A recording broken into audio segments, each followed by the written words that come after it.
After the end of World War II, the world was split into two, East and West. This marked the beginning of the era called the Cold War.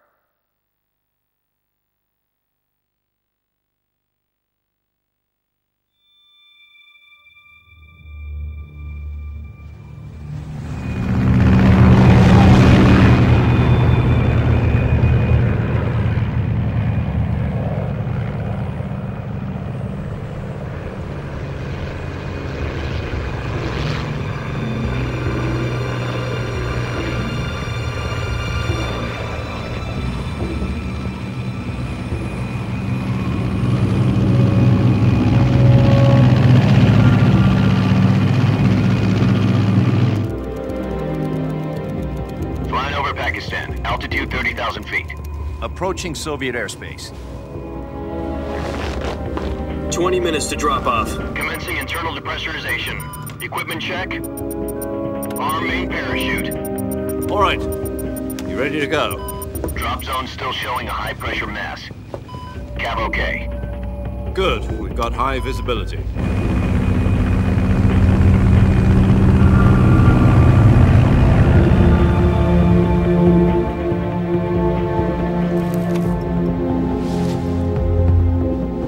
Put out that cigar.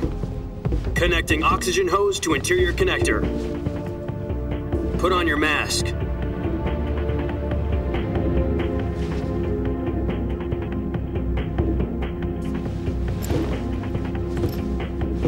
Does this panty waste know what he's doing? Approaching release point. 10 minutes to drop off. Hey, are you deaf? He said put out the cigar and put on your mask.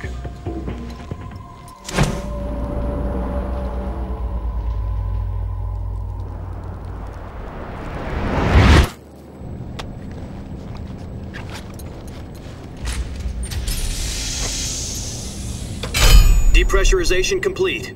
Checking oxygen supply. 6 minutes to drop off. Opening rear hatch.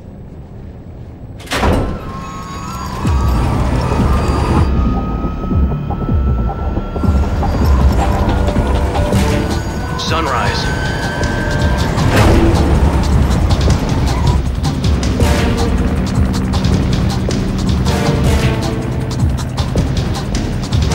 External temperature minus 46 degrees Celsius. 2 minutes to drop off. Stand up. You'll be falling at 130 miles per hour. Try not to get frostbite from the wind chill. 1 minute to drop off. Move to the rear. Activate bailout bottle. This is one for the history books. The world's first halo jump. 10 seconds to drop off. Stand by. Status okay. All green. Prepare for drop off. Countdown.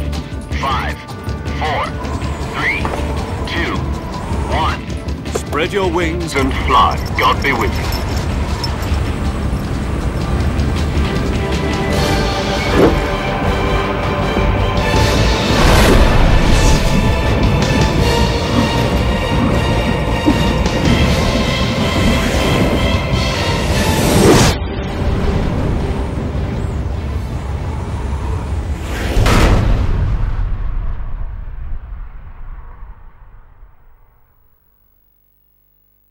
Jack, I've got some important news. The head of the CIA has finally given us the green light for the Virtuous mission. Virtual mission?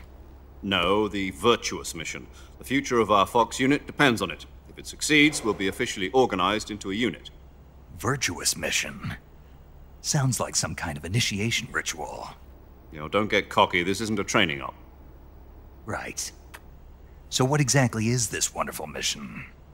Well, about 2 years ago, a certain Soviet scientist requested asylum in the West through one of our moles.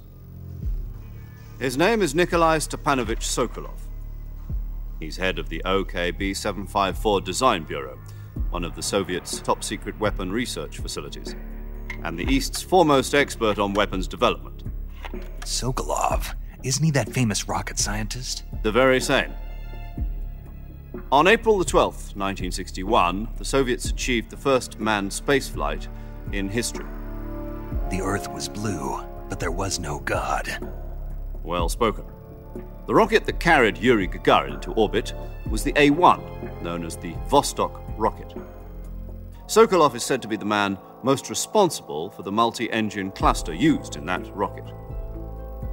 After Gagarin's flight, Sokolov left rocket development to become the head of the newly established Design Bureau.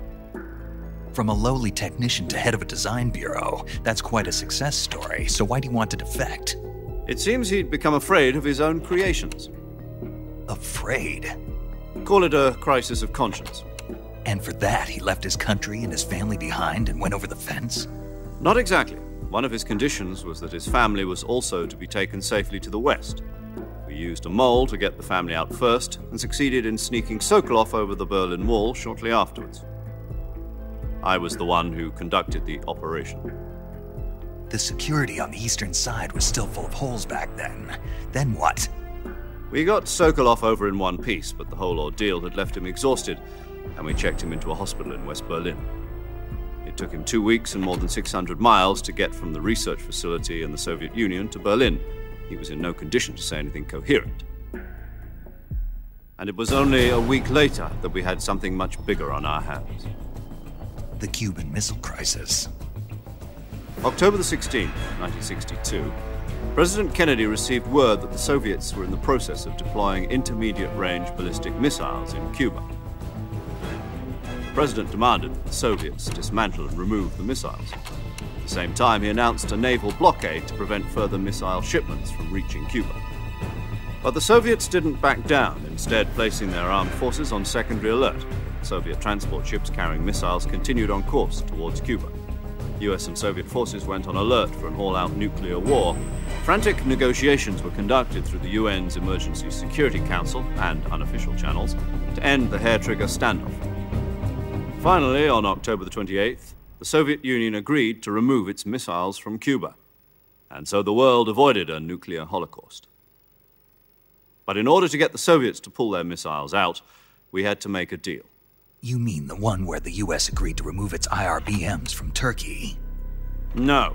The Jupiter IRBMs deployed in Turkey were obsolete, and we were going to get rid of them anyway.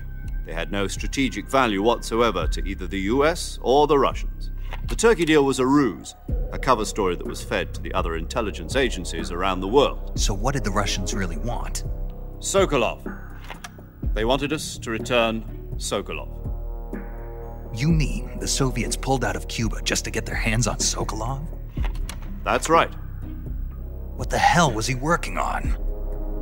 At the time, we had no idea. We were running out of time.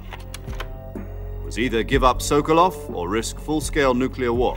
In the end, we had no choice. President Kennedy gave in to Khrushchev's demand. The next day, I got Sokolov out of the hospital, handing him over to agents on the eastern side. Sokolov kept on screaming, "Save me," until he disappeared from my sight.